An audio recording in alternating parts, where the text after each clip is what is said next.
सामने इमरान रियाज खान एक ऐसी शख्सियत का नाम है जो इस वक्त तने तनहा इस्तेमारी ताकतों के खिलाफ खड़ा है। इसका उन्हें नुकसान ये उठाना पड़ा कि एक प्राइम मीडिया चैनल से अपनी नौकरी से उन्हें हाथ धोना पड़ा। उन्हें बगैर कुछ बताए ऑफर किया गया, लेकिन फिर भी वो तने तनहा इस्तेमारी ताकतों के खिलाफ खड़ा है। इस पर मुकदमे भी कई शहरों के थानों में दर्ज हैं, जहां पर ये पेशियां भुगत रहा है, लेकिन फिर भी बबांगे दोहल अपना मौकफ दुनिया के सामने अपने वीलॉग्स और मुख्तलिफ इंटरव्यूज में पेश करता दिखाई दे रहा है। लेकिन गुज़श्ता रोज होने वाले एक इंटरव्यू में जहां वो पेशी पर आए हुए थे, इमरान रियाज खान बिखरे हुए नजर आए। पहली बार उन्होंने वो इंकशाफात कर दिए जो पहले शायद किसी में इतनी हिम्मत नहीं थी कि वो कर पाए। इमरान रियाज खान ने उन तमाम मोहरों के बाकायदा नाम बता डाले जो इस वक्त मौजूदा हुकूमत को सपोर्ट कर रहे हैं और नहीं चाहते कि नए इलेक्शंस हो। इमरान रियाज खान ने बबांगे दोहल ये भी इंकशाफ किया कि पाकिस्तान की मुक़्तदर ताकतें इस वक्त नए इलेक्शंस नहीं होने देंगी और इस हुकूमत को टर्म पूरी करने दी जाएगी। आइए आपको उन्हीं की जुबानी सुनाते हैं कि उन्होंने मजीद क्या इंकशाफात किए जिसने बड़े बड़े लोगों को बेनकाब कर दिया है। मगर वीडियो पर आगे बढ़ने से पहले आपसे गुजारिश है कि हमारे इस चैनल को जरूर सब्सक्राइब कीजिएगा और कॉमेंट सेक्शन में अपनी कीमती राय का इजहार भी जरूर कीजिएगा। मैं अभी टिकट करवाऊं, पाकिस्तान से बाहर चला जाऊं, बहुत सारे लोग बाहर बैठे, जाके जो मर्जी बोल दूं, क्या करेंगे? जेल में डाल देंगे, मार देंगे। मुझे आरिफ भट्टी साहब का फोन आया पहला, तो किधर है? मैंने कहा पता चल गया आपको। जो न्यूट्रल का एक लफ्ज है ना, वो न्यूट्रल है कोई नहीं, और जो कुछ भी हुआ है वो न्यूट्रलिटी नहीं थी। न्यूट्रलिटी में ऐसा नहीं हो सकता कि 16 पार्टियां इकट्ठी करके एक हुकूमत बना दी जाए। आपने कहा इदारे हुकूमत के साथ खड़े हो गए और ये इंतखाबात नहीं होने देंगे। मुझे डिफरेंट इन्फॉर्मेशन जो मैंने इकट्ठी की है उनकी बुनियाद पे मैंने अपना एक एनालिसिस बनाया और इदारे हुकूमत के साथ खड़े हो कि इस वक्त इलेक्शन करवाने के मूड में कोई नहीं है, ना हुकूमत है ना इदारे। इमरान खान साहब के रात के बयान के हवाले से क्या कहना चाहेंगे? पाकिस्तान को 3 टुकड़े करने की बात उन्होंने की है।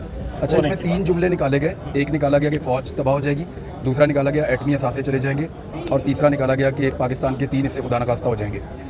इसको अगर पूरे को इंटरव्यू को सुने तो वो एक लीडर है, वो प्रीएम्प्ट करके बता रहा है कि अगर आपने मईशत को ना संभाला तो मईशत इतनी बुरी सूरत में चली जाएगी कि आप बैंकरप्ट हो जाएंगे, और अगर आप दिवालिया हो जाएंगे तो आपके इदारों के पास बजट नहीं होगा उनको चलाने के लिए। आर्मी चीफ भी कह चुके हैं कि मौजूदा सूरत में दिफा और सालमियत के लिए मईशत सबसे ज़रूरी चीज़ है। तो अगर आपके पास मईशत नहीं होगी खुदा न खास्ता, तो आपकी फ़ौज के ऊपर बहुत बड़ा दबाव पड़ेगा, और फिर पूरी दुनिया की नज़रें आपकी न्यूक्लियर डेटरेंट के ऊपर है। ये बात इमरान खान ने नहीं की, ये बात अमेरिकन भी कहते हैं, रशियंस भी कहते हैं, और पूरी दुनिया इस बात को कहती रही है। पाकिस्तान के जितने रिटायर्ड फौजी हैं वो भी ये बताते हैं, दिफाई तज्जियाकार भी कहते हैं। और अगर उसके ऊपर आपको नेगोशिएशंस करनी पड़ जाए भूख नंग की वजह से, तो फिर आपके पल्ले कुछ नहीं रहता। गुज़श्ता जलसे में कहा है कि जो ताकतवर हल्के हैं उन्हें अपना रोल प्ले करना चाहिए। सर, अगर ताकतवर हल्के रोल प्ले करेंगे तो हकीकी आज़ादी किससे है? फिर पाकिस्तान की डेमोक्रेसी में जिनका रोल है, जिनकी वजह से गवर्नमेंट टाइम नहीं पूरा करती, अगर उन्हीं ने रोल प्ले करना है तो हकीकी आज़ादी किससे है? देखिए, एक्चुअली जो न्यूट्रल का एक लफ्ज़ है ना, वो न्यूट्रल है कोई नहीं, और जो कुछ भी हुआ है वो न्यूट्रलिटी नहीं थी।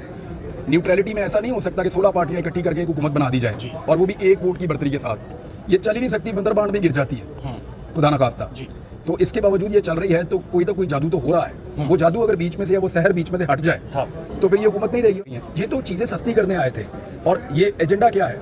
नैब के फर काट दो, इलेक्टोरल रिफॉर्म्स खत्म कर दो, ओवरसीज पाकिस्तानियों के वोट का वापस ले लो, केसेस खत्म करो, बंदे इधर उधर करो, ट्रांसफर पोस्टिंग तैनातियां अपनी मर्जी की करो। तो एजेंडा ये है। अगर इस एजेंडे पे चलेंगे तो खुदा न खास्ता ये ज़ाती फायदों के लिए हुकूमत चल रही है, पब्लिक का कोई नहीं सोच रहा। एक इलेक्शन कराएं। इमरान खान ये तो नहीं कह रहा कि मेरी हुकूमत बना देना, हम ये कह रहे हैं कि हुकूमत बना दे इमरान खान को, कोई भी नहीं ये कह रहा। हम तो ये कह रहे हैं कि let the people of Pakistan decide. लोगों ने कभी मायूस नहीं किया। हाँ सर, मीडिया में डिवाइड है।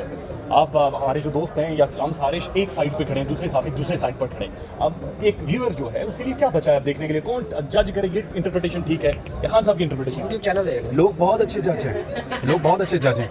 जिनको समझ आती है कि वो ठीक बोल रहा है वो उनको देखते हैं, जिनको समझ आती है कि आप ठीक बोल रहे हैं वो आपको देखते हैं। लोग आपकी बॉडी लैंग्वेज को भी जानते हैं, आपके चेहरे के तासुरात को भी जानते हैं। आप जो चक्कर दे रहे होते हैं लोगों को फौरन पता चल जाता है ये पाकिस्तानी है, ये कोई बूफ किस्म के लोग नहीं है, बहुत समझदार है। आपका चेहरा पढ़ देते हैं, इन्हें पता चल जाता है ये आदमी अंदर से बोल रहा है या झूठ बोल रहा है। और हम सारे कोई नुमान इजाज तो है नहीं कि बड़ी अच्छी एक्टिंग कर लेंगे, तो हम सारे पकड़े जाते। कौन है उसका नाम नहीं ले सकते, बात नहीं कर सकते। आप लोगों के ऊपर 6 महीने का इंतजार कर रहे हैं, 6 महीने का इंतजार कर रहे हैं, 6 महीने का इंतजार कर रहे हैं नाम लेने के लिए। नहीं, हम नहीं इंतजार कर रहे हैं, हम नहीं इंतजार। देखें, पता है क्या, कुछ चीज़ें आप बोल तो सकते हैं, उनकी कीमत भी आप चुका सकते हैं, कोई फर्क नहीं पड़ता। क्या करेंगे? जेल में डाल देंगे, मार देंगे। 1 मिनट मेरी बात सुनो, जेल में डाल देंगे, मार देंगे सर। लेकिन जब उसकी कीमत आपके मुल्क को चुकानी पड़े ना, फिर आपको नहीं बोलना चाहिए। आपका एक जुमला बाद औक़ात आपके लिए तो थोड़ा चैलेंज लेकर आता है, आपके मुल्क के लिए ज़्यादा ले आता है। हमारे मुल्क के लिए हम चुप रहते हैं, हमारे मुल्क के लिए हम नहीं बोलते हैं, हमारे मुल्क के लिए हम बहुत सारी चीज़ें पी जाते हैं कि नहीं यार, वो हमने मुल्क को नुकसान नहीं होने देना। इसने इमरान खान ने कहा नहीं था कि मेरे से ज़्यादा ज़रूरी है फौज। तो समझें बात को। हम अपने मुल्क का नुकसान नहीं कर सकते सिर्फ अपनी भड़ास निकालने के लिए। हम तो ये बोल देंगे, मैं अभी टिकट करवाऊँ, पाकिस्तान से बाहर चला जाऊँ, बहुत सारे लोग बाहर बैठे, जाके जो मर्जी बोल दूँ, कौन पकड़ेगा उन मुल्कों में आके। लेकिन बात ये है कि मैं बाहर भी चला जाऊँगा तो नहीं बोलूँगा इस तरह। वजह ये है, अच्छा एक और बड़ी मदद की आपको बात बताता हूँ। अगर ये हमें अरेस्ट करेंगे ना तो हमने 5-5 दिन की वीडियोस बनाई हुई है, रोजाना एक चलेगी। और नहीं हमने पहले किया। और वो वीडियोस किस बारे में, वो कौन है उसके बारे में है, या वो वीडियोस पॉलिटिकल हालात को लेकर आपने? उन वीडियोस में अल्लाह करे उसकी नौबत ना आए, लेकिन अगर आएगी ना तो आपको बड़े सरप्राइज मिलेंगे, बड़ा मजा आएगा। लेकिन इंशाल्लाह पाकिस्तान के लिए कोई नुकसान नहीं होगा। लॉन्ग मार्च के दौरान आपको गिरफ्तार करने की कोशिश की गई और आपने गिरफ्तारी नहीं दी, जिस वजह से आपका बहुत ज्यादा तनकीद की गई कि आप डर गए हैं या आपको खौफ था गिरफ्तारी का। आपने कहा कि मैं डरा नहीं हूँ क्योंकि एक बयानी हम लेकर चल रहे थे, उसकी वजह से मैंने गिरफ्तारी नहीं दी। तो कैसे आपने चकमा दिया? आपने खुद कहा कि डॉल्फिन पुलिस आपके घर के बाहर खड़ी थी और आप उनके सामने से निकल गए, कैसे वो लोगों को जरा बताएं वो वाकया। यार वो मल्टीपल टूल्स मैंने इस्तेमाल किए तो उस दिन वो अल्लाह का शुक्र है मैं निकल गया। दोबारा भी निकलना पड़ सकता है, वो तो मैं नहीं बताऊंगा अभी। दोबारा आएंगे तो उसी तरीके से निकलूंगा, मुझे समझ आ गई है कि यहाँ से निकलना कैसे है। और मजे की बात यह है कि मैं उस दिन रियली मैं गिरफ्तार होने के लिए रेडी था। मेरी बेगम ने मुझे आके बताया कि भाई वो डॉल्फिन बहुत बड़ी तादाद में आई है। क्योंकि कितने लोग हैं, उन्होंने वो बता रहे हैं दर्जन से ज़्यादा मोटरसाइकिलें। मैंने कहा घर को घेर रहे हैं, उसने कहा नहीं सोसाइटी को घेर रहे हैं। मैंने कहा तुम्हें कैसे पता चला? उसने कहा जी मैंने कहा छत पे आदमी भेजो जाके चेक करें। मैंने कहा भेज दिया पहले ही। मैंने कहा जितने हमारे पास गार्ड हैं उन सबसे हथियार ले लो। मैंने कहा वो भी ले लिए पहले ही, क्योंकि मैंने ये पहले कहा था कि जैसे ही कुछ छापा पड़े या कोई चीज़ हो हथियार सबसे ले लें, वरना हथियार एक ऐसी चीज़ है किसी वक्त इस्तेमाल हो जाए खुदा ना खास्ता तो नुकसान हो सकता है। मुझे आरिफ भट्टी साहब का फ़ोन आया पहला, तो किधर है? मैंने कहा पता चल गया आपको? कहते तेरा घर उन्होंने घेर दिया, तो किधर है? मैंने कहा जी मैं घर पे हूँ, निकल। मैंने कहा मैं नहीं निकल रहा, मैं अरेस्ट हो जाऊँगा अभी। वो कहते यार मेरी बात सुन, निकल फ़ौरन यहाँ से। मुझे आरिफ भट्टी साहब बार बार कह रहे थे। मैंने कहा क्यों? कहते यार देखो बात सुनो, तुम एक नैरेटिव है उसको लेके कर रहे हो तो तुम करते रहो। अभी इस वक्त गिरफ्तार हो जाओगे, उसने अनाउंस कर दिया लॉन्ग मार्च, 2 दिन बाकी हैं, तो do whatever you want to do. अभी बाद में अरेस्ट हो जाएंगे, तू निकल जाएगा अगर निकल सकता है तो। 3-4 दोस्तों ने जब मशवरा दिया तो फिर मैंने सोचा निकल ही जाते हैं। तो मैंने कहा चलो पकड़ा जाऊँगा तो बाहर पकड़ा जाऊँगा, नहीं पकड़ा गया तो निकल जाऊँगा।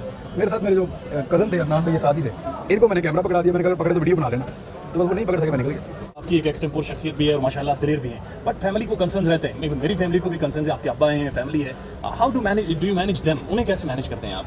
मेरे अब्बू के पास ना पिछले दिनों कुछ साफिया आए थे, बड़ी मजे की बात बताता हूँ। मेरे फादर का नाम है रियाज खान, इंजीनियर है ऑटोमोबाइल के, जी। हैवी वेट बॉक्सर भी थे अपनी लाइफ में। मैं भी रहा हूँ पंजाब चैंपियन जिनिंग में। मैं सेकंड आया था, फर्स्ट तो नहीं आया था। मेरा भाई पाकिस्तान चैंपियन है बॉक्सिंग में, 2006 तक मैं खेलता रहा हूँ बॉक्सिंग। मेरे वालिद साहब ने उन साफियों ने आगे थोड़ा डराया कि इसको मना करें, इसको थोड़ा समझाएं। तो मैं पीछे खड़ा सुन रहा था, उन्होंने नहीं पता था मैं खड़ा हूँ। उन्होंने कहा देखो जी मेरा बेटा जो कर रहा है वो गलत कर रहा है, आप लोग मुझे सब बताएं कि मेरा बेटा जो कर रहा है वो गलत कर रहा है। उन्होंने कहा नहीं। तो मेरे वालिद ने कहा फिर आपने मेरे बेटे को हौसला देना है, डराना नहीं है, हौसला देना उसको। तो मेरे वालिद इस तरह के हैं। और मेरी वालदा तो पूछती नहीं, उसने जॉगर तो नहीं मंगवा के दिया था जब मैंने निकलना था। मैंने कहा अभी जॉगर मंगवा लें, मैंने अब निकलना है। उन्होंने कहा लाओ इसको जॉगर दो, नमाज पढ़ बेटा निकल। मैं नमाज पढ़ के निकला। सर खान साहब कहते हैं कि मैं आखिरी बाल तक लड़ूंगा। आखिरी बाल तक लड़ते लड़ते वज़ीर आज़म नहीं रहे, अब आखिरी बाल तक उन्होंने कहा मैं लड़ूंगा। आखिरी बाल है कौन सी? ये वही जानते हैं कि कौन सी आखिरी बॉल है, मैच ही नहीं खत्म हो रहा।